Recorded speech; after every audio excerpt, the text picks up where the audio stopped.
Bapak, Ibu, Saudara Jemaat Kasih Anugerah Cempaka Putih Timur Jakarta, mari dari kediaman masing-masing berpakaian rapi dan menyiapkan hati kita dalam ibadah pagi hari ini.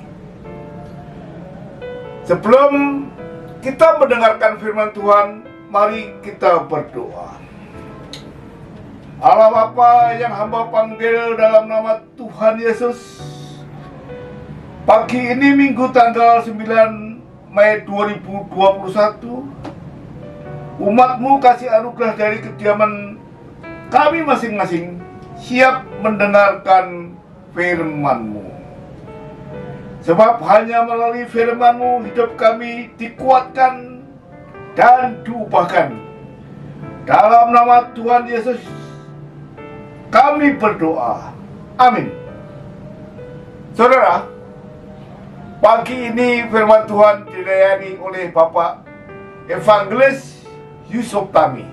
Puji Tuhan, pada pagi hari ini kita tidak ketemu lagi dan saya akan menyampaikan firman Tuhan pada jemaat kasih anugerah yang ada. Temanya yang akan saya sampaikan adalah janganlah kita menjadi orang yang bodoh. Orang yang bodoh adalah orang yang tahu kebaikan dan kebenaran tetapi dia tidak menjalankannya. Tetapi yang dia lakukan hal-hal yang merugikan dirinya dan keluarganya. Ini bisa disebut super bodoh karena dia tahu bahwa apa yang ada di depannya jika dia lakukan akan menguntungkan dirinya. Tetapi ternyata dia tidak lakukan, sangat menyimpang dari kebaikan. Dan segala tindakan dia lakukan pasti akan menyatakan dirinya seumur hidupnya. Inilah yang disebut kebodohan. Begitu juga mengenai kekuatan dan kesehatan yang harus kita jaga atas diri kita. Jika tubuh kita kuat dan sehat, kita harus menyadari kita harus bisa menjaga kesehatan tubuh kita dengan cara makan yang bervitamin, rajin olahraga, makan teratur dan tidur teratur. Begitu juga jika diri kita ini membangun sebuah rumah, jangan hanya memikirkan keindahan dan modelnya dari rumah tersebut, tapi utamakanlah adalah fondasinya dari rumah tersebut yang membuat rumah itu menjadi kokoh. Fondasi yang harus didasarkan adalah di atas batu. Jika turun hujan, datang banjir, angin melanda, tapi rumah tersebut tetap dan tidak rubuh karena didirikan di atas batu. Begitu juga diri kita sebagai manusia, kita harus punya dasar atau fondasi yang kuat di diri kita. Di saat ada goncangan di diri kita, kita tetap kuat menanggung goncangan di diri kita ini. Karena dasar hidup kita adalah Tuhan Yesus. Tuhan Yesus adalah batu karang yang teguh. Jika diri kita tidak mau disebut orang bodoh, poin pertama kita harus mau mendengar firman Tuhan dan melakukannya. Orang yang disebut bukan orang bodoh, orang yang bijaksana adalah kita harus mau mendengarkan firman Tuhan dan melakukannya. Jika kita mendengar firman dan melakukannya, berarti kita adalah orang yang bijaksana, sangat bijaksana, bukan orang bodoh. Di Mazmur 90 ayat 12 mengatakan demikian, ajarilah kami menghitung-hitung hari kami sedemikian, sehingga kami memberi hati yang bijaksana. Pemazmur meminta pada Tuhan agar dirinya dapat menghitung hari-hari di hidupnya.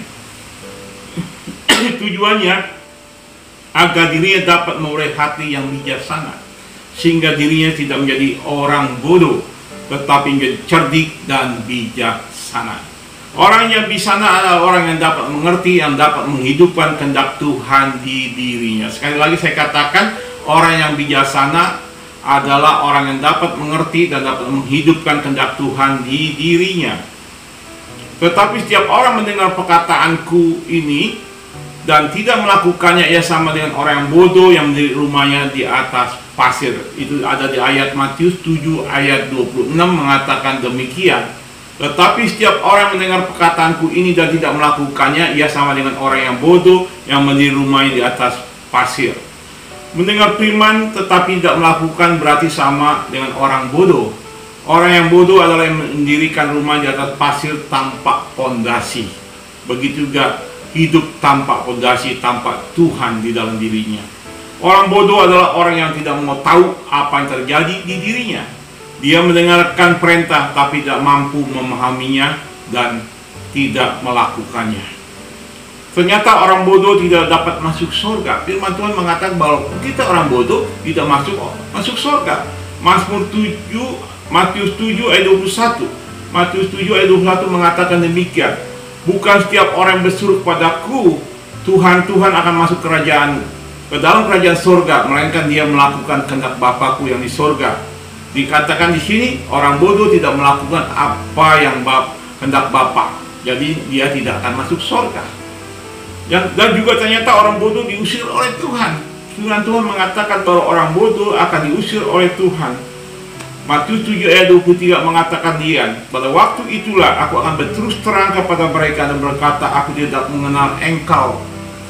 Menyalah daripadaku sekalian pembuat kejahatan. Orang bodoh diusir oleh Tuhan karena dia pembuat kejahatan. Kenapa dia membuat kejahatan? Karena orang bodoh tidak pernah melakukan firman Tuhan, itulah pembuat kejahatan. Perlu kita ingat bahwa banyak di gereja orang Kristen. Di gereja itu semua punya orang Kristen, tapi dirinya belum Kristen, cuma di KTP dan agamanya saja yang Kristen, karena dirinya tidak pernah melakukan dan menaati perintah Tuhan. Dan orang bodoh kemampuan hanya sebatas mendengar, tidak mampu untuk melakukannya. Karena itu Tuhan Yesus menghadapkan kepada kita dua kategori manusia, yakni orang bodoh dan orang bijaksana. Jadilah kita orang bijaksana, jangan jadi orang bodoh.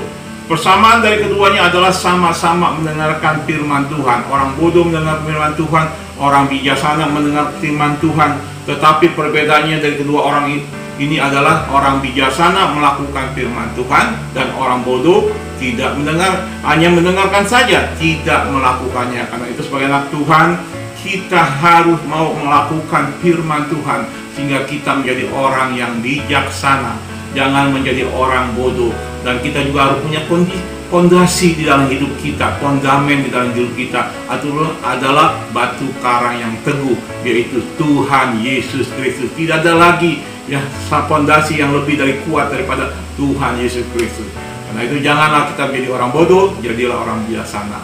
Sekian firman Tuhan, mari kita berdoa. Terima kasih Tuhan untuk semua kebaikan-Mu. Ajar kami, didik kami menghitung hari-hari, biar diri kami bukan menjadi orang bodoh, tetapi kami menjadi orang bijaksana dan mengerti akan rencana hidup kami. Dan Engkau yang menolong kami, yang memimpin kami, yang membimbing kami ke air yang tenang, dan hidup kami juga berkenan pada Engkau melakukan firman-Mu, dan nama-Mu dipuji, dimuliakan melalui hidup kami dan melalui keluarga kami semua Tuhan. Terima kasih Tuhan.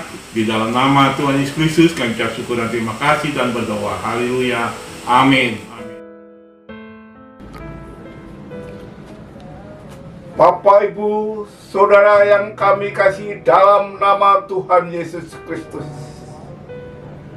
pagi hari ini terimalah berkat dan anugerah daripada Allah Bapa, kasih sayang dari Tuhan Yesus Kristus dalam persekutuan Roh Kudus menyertai saudara hari ini sampai selama-lamanya.